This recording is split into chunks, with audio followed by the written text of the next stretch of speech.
Hey, it's me, Hrishikesh Kannan, popularly known as Hrishi K. Subscribe to my YouTube channel and hit the bell icon now to get the latest videos and get taken into a world of entertainment, culture, sport, business, and current affairs. I'm sure when people watch it, they're going to judge, or like there could be a lot of judgmental about the scene and, the way because it's purely lust.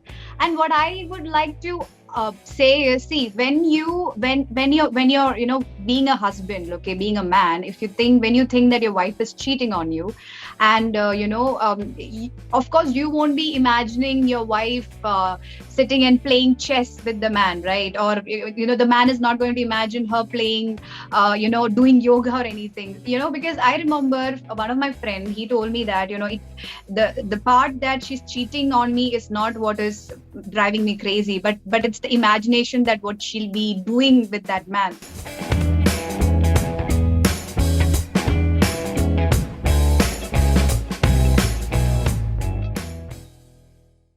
Amala Nandini, thank you for a terrific experience. Meera was just absolutely gripping.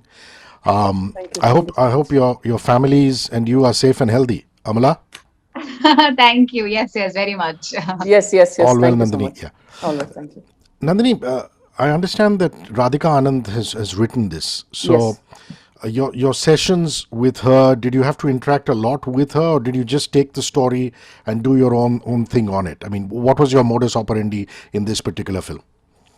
Radhika and me have been looking to collaborate for a while, and I called her once Netflix reached out to me, and I said it's an anthology, and I want a short story. And we were discussing a few ideas how to go about it because the theme was changing power dynamics in a relationship. So I said it's an interesting thing. So if we can get something that has some meat, we can really do something good with it. And then Radhika said, I have this short story, which I've which written by Guy de Maupassant, and I've written something based on that. And she bounced it off, and I said, I think this is what we should look at. And from there we kept bouncing things off back and forth. And I'm a big Roald Dahl fan, and I said I want this Dalish twist in the end because I love cinema. I love the whole cinematic experience. So I like the big finish that we can give. So I said, can we do that? And then we kind of jammed back and forth, and there you have Meera. And but once Meera was written, and then Radhika was one of the first people to see Meera, and she was so happy, and she said like it's so much better than what I anticipated it. And it was so satisfying for me that somebody who had envisioned Meera and written it liked it. So that was very satisfying. I read a headline somewhere, Amala, that you said this is unlike anything that Nandini has done before. I want you Yes, to explain that a little, please. this is Nandini version 2.0. 2.S. I think, yeah, we like even when I read the story, and I've seen Nandini's movies in the past, and even I felt that she is trying to experiment something new, but I didn't think, okay, would she be able to pull something off like this, because she's never done that. No, that was not my thought. I knew that she's experimenting something. And then while I was talking to her, we had this conversation. And the way, see, I've worked with male directors and female directors. I've been very blessed to have worked with some amazing directors in my life and to play some amazing roles. So what I felt is, is like I what I felt is, especially when portraying a female centric, a female led story, like with male directors, you really have to sit and sort of discuss and make them like not understand, like there is a different perspective, with the women, what psychologically what she goes through, her thought process, because women are generally very mysterious. They don't really open up unless they feel really safe, and that they won't be judged. So when you work with female directors, it's such an added advantage that you just have to look at each other, and yes, we don't really have to talk much. And with Nandini, I think that's what I think striked a great deal in our conversation. She just spoke a lot about Meera, and the emotional angle, and the whole thought process of Meera. So I think it's a and I hope Nandini will, and she's done a fabulous job, because it's a very complicated story and a complicated character, and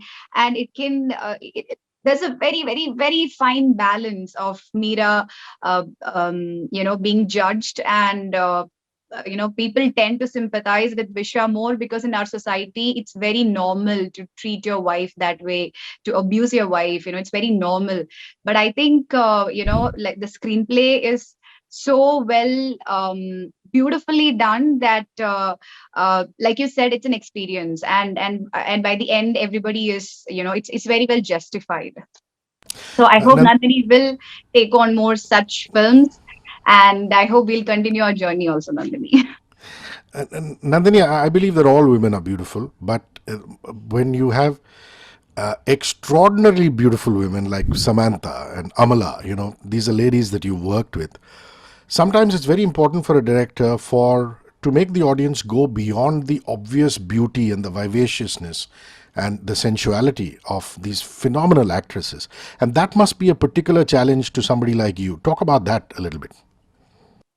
Okay. The thing is, the minute I start looking at my female actor, I start seeing the character. When I was seeing Samantha in Oh Baby, I never really saw her as Samantha and the beautiful person. I always kept seeing the old lady inside her. So I always kept seeing this old lady who suddenly become young, and they will have the crabby walk, and then suddenly the snarly language and the snarky expression, which will offset it. You'll have her in this really perfect outfit, and suddenly that spin will come. So I think I just stopped seeing them as this whole external thing, because that's what is overfed, and it's there. I try to get away from that, and maybe it also helps with that I'm female. I'm more drawn to the attractiveness of the male actor rather than the female. Probably Well put, well helps me answered. there. So probably helps me there. So when it came to Meera, Amala is a very sensual looking person, and for me, I needed that for Meera, because she's playing that. She's very aware of her sensuality. Meera is aware of how she looks. She's aware of the impact that she has on men. She has an impact how her flirtation looks to the other, and what it's doing to them. So this was a constant game that Meera was playing. And then there was the other side of Meera, which was very vulnerable, which was very scared, which was worried that this can go wrong anytime. It's a very high risk game she was playing, and where the whole thing could crumble. So I felt, with Amala, she has this beautiful juxtaposition of both her sides, which she uses really well. And, so when I pick the actor, I know how they're going to play their cards. So all you have to do is just nudge them in that direction, and then they go there. So there's this beautiful close-up that Amla gives, when they're talking to Jagpati Babu, and the writer is asking, so have you read any of her books? And Amla gives almost this slightly evil, delicious kind of look. And, so of course he wouldn't read. Why would he care? Bastard is happening there. And then she's just being smiling and charming and all. So all this layers were happening, and Amla is deliciously evil. When she's bad, she's terrific. So I was enjoying that, So I couldn't agree with her more. Now, the logical segue into the next question is, do you rely on your directors to provide that subtext? Like she said, the smile is all yours, the sensual nature and the naughtiness is all yours, but the subtext of, like what she just said, you Yes. so and so. Yes. Do you depend on your director to do that? Or Yes. more often, 9 out of 10 times, do you do it yourself? No, 100%. See, my director is my source of, what do I say? I want them to feed me. Of course, like I I know the character, and but it's a very organic process, right? So I can get carried away, and if my director is like, I need a lot of feedback from my director, and also see, sometimes I get lost. I think as actors, sometimes we tend to travel in a different way, and like if you see the climax of our show, I was completely lost because like Meera has done everything in her capability, and like she succeeded in that, and now what? And I didn't know. I'm like, Nandini, I don't know what to do. And then she fed me very beautifully, that laugh, that the way Meera laughed, that like, oh my God, what have I done? And like it's real. I've really done it, and it's over. And so of course, I director is my most important person when I perform, and the person that I draw all my inspiration from, and who I trust 100%. So that's my first thing, when I get script, can I trust this director? That's my first question. I have to compliment you, of course, Nandini, that even all the lovemaking scenes you have done in a very aesthetic and a very classy manner. And obviously, there is reason for it. It wasn't just shown for Yes. titillation, Yes. because you had to build up this whole Yes. thing in this guy's head saying, Right. what is this woman doing with me? Right. Did you get total cooperation with Amala on that? Because sometimes with actresses it can happen. No.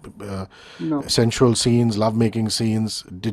Was there a lot of convincing that needed to happen, or was it all Nothing. cool? Absolutely nothing. Amla, see, the thing is, from the day the script was written, Amla was absolutely on board, and she knew what had to be done. And it was, I think we finished all those 3 shots in a matter of 2 hours. That's it. We wrapped everything. And it was made so much easier because she was so cool about it. And we were laughing and continuously. Yeah, most hilarious time was It those was hilarious. love And making I scenes. kept saying somebody should shoot this because nobody's going to believe we shot all this like this. So she made it very easy, and the boys were very nervous. I mean, they were, Amala, Paul, and had to do a scene, and the boys were actually nervous. Was like riding them, and they're like, what do we do? They were like, and then they were like, ma'am, but I said, just relax. She's there. She'll take charge of the scene. Just relax. Just be yourself. So they That's actually needed quite hand-holding. incredible, because Shruti said the same thing to me. She said, there's a kissing scene in her story, and she said the boy was freaked out. Sanjay was, what mouthwash, this, that, whatever, and she spent time calming him down. Yeah. So sometimes it's, the audience feels, oh my God, it's just such a lustful scene, this, that. But you guys are actually just seeing the funny side of things. Does that happen often with you, or is it only in this project, Amala? Rishi, thank you so much for bringing this question, first of all, because see, like we need to talk about it. See, like I'm sure when people watch it, they're going to judge, or like there could be a lot of judgmental about the scene, and, the way because it's purely lust. And what I would like to say is, see, when you're being a husband, okay, being a man, when you think that your wife is cheating on you, and of course you won't be imagining your wife sitting and playing chess with the man, right? Or the man is not going to imagine her playing doing yoga or anything, because I remember one of my friend, he told me that the part that she's cheating on me is not what is driving me crazy, but it's the imagination that what she'll be doing with that man. So I think that's what we wanted to bring in. Of course we could have made it in a very decent way, but that's not how it is, right? So we wanted to keep it real, we wanted to keep it true. And I hope people will understand that what was the purpose of those scenes, why it had to be so wild and lusty, or whatever you call it. I love this new wave. The fact that it's language agnostic. Nandini, you made a beautiful film. It's in Telugu, and the whole world is watching it. But and this is an incredible panel of directors that the platform, which is Netflix, has brought together.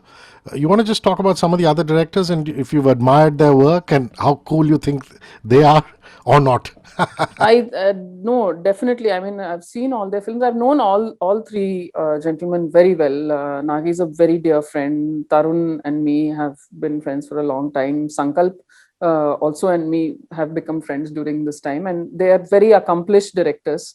They have done some amazing work, and the minute they came on board and this was a panel, I was really elated to be part of this group. And then when I've seen their films, I felt each one has tried to, walk a new path. See, all experiments may not succeed. Everything may not land where you want it to land, but Sure. the fact remains that you have to try to tell something different. You have to try to tell a different kind of a story, and you have to try a different kind of a technique. Every attempt may not be successful, but the success is in trying, is what I feel. And when something like Netflix gave us this format, I felt, it was they seized it beautifully. If you look at Nagi's story, nobody will think that a short story can completely go to the extent in which he has gone. A completely different world he has created. It takes you somewhere else. Sankalp, the dynamics within that whole relationship, it's only after a point you actually realize who is in love with whom and what are the dynamics and what were the dynamics that exist. It plays with your mind. And Tarun's was another fascinating power play. There are two women involved in there, and how ultimately that whole power dynamic just keeps changing through that. And I love the background score and Tarun's and the performances. So many things. There were so many as a viewer things that I enjoyed in each one's films individually, and I'm glad that nobody took a safe route. Yeah, everybody took a Nobody. new route. Yeah, I think that was yeah, very, totally. very interesting and appreciable. And Amala, you straddle all languages, whether it's Tamil, Telugu, Malayalam, but everybody has their Hindi their too. yeah, Hindi too, and everybody has their pet passions on a particular language set. Like, for example, some people say that if you shoot in Hyderabad and Secunderabad, the food is to die for.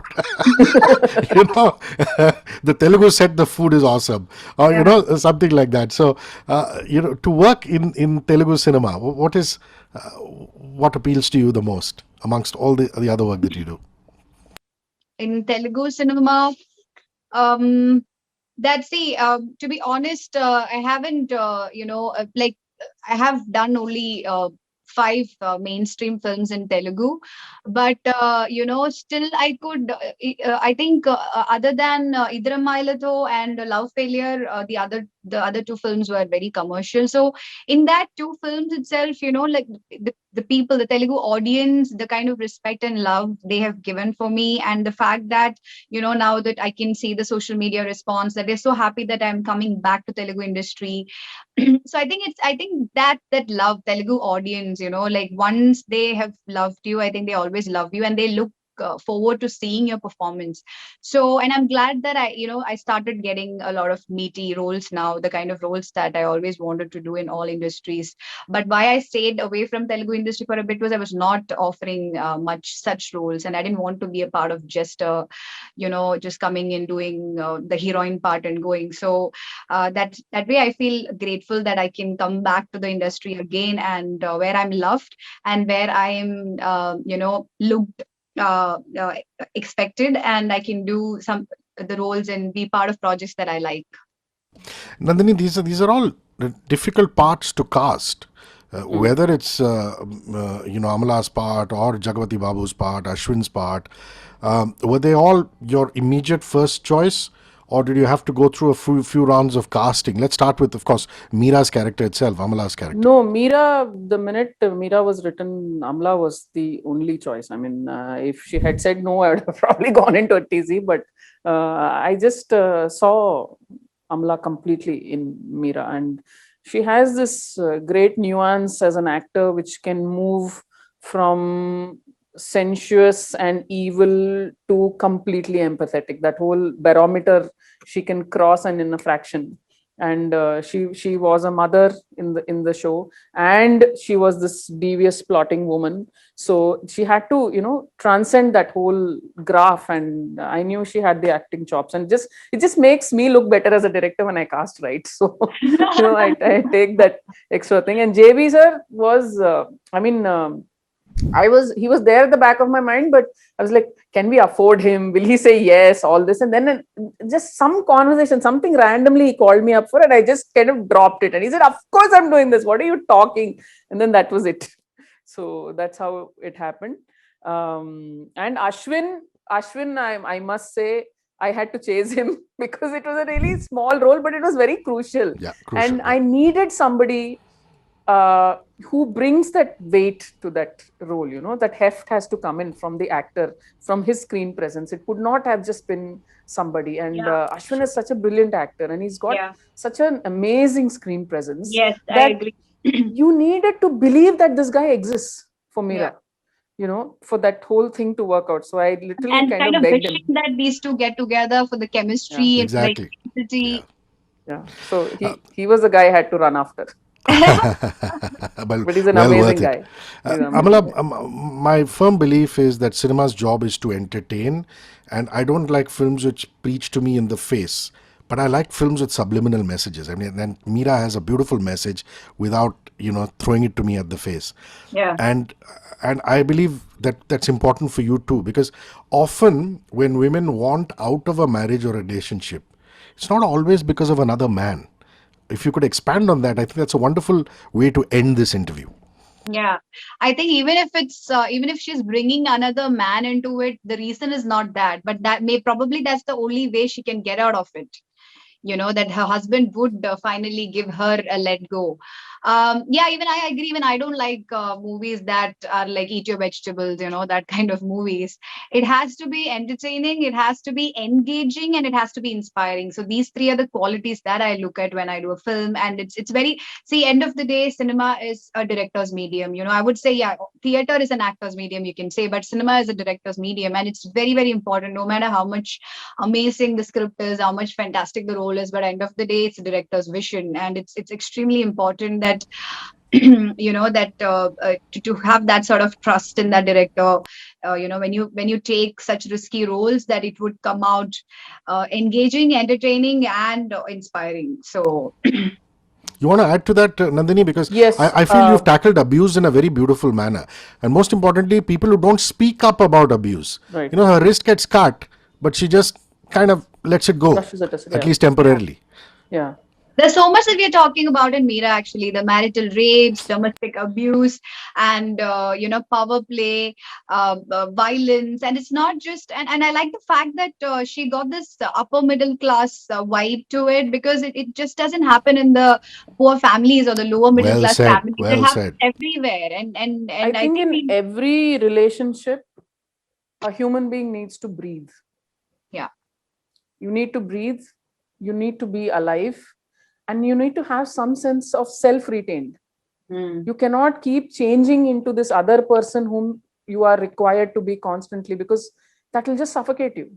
Yeah. Who are you then at the end of that? And I think that reaches one point where Meera could no longer breathe. Yeah. She was sucked out. And it is her fight for that oxygen, her fight to stay alive. That's a basic human necessity, is what I feel. That's a basic human right that you have, to be able to live and breathe as who you are, good, bad, ugly, angry, proud, nasty, whoever you are. All this amalgamation of things that we are as human beings. Nobody is black, nobody is white. However messed up we are, we have a right to be who we are. And it's not somebody's charity to say, I'll let you do that. No, by birth you have that right. I think it's that fight that Meera has, and it's that fight that every woman has, from including the parental house. Somebody's trying to assert their right on you all the time. I think it's that space that Meera is trying to get to. On that wonderful note, thank you very, very much. Thoroughly enjoyed not just the film, but this particular interview. Thank you, Amala. Thank you, Nandini. I hope you guys keep collaborating and giving us more joy. Most certainly, Hrishi. Most certainly looking forward. Take care. Bye-bye. Thank you. Thank you so much. Thank you.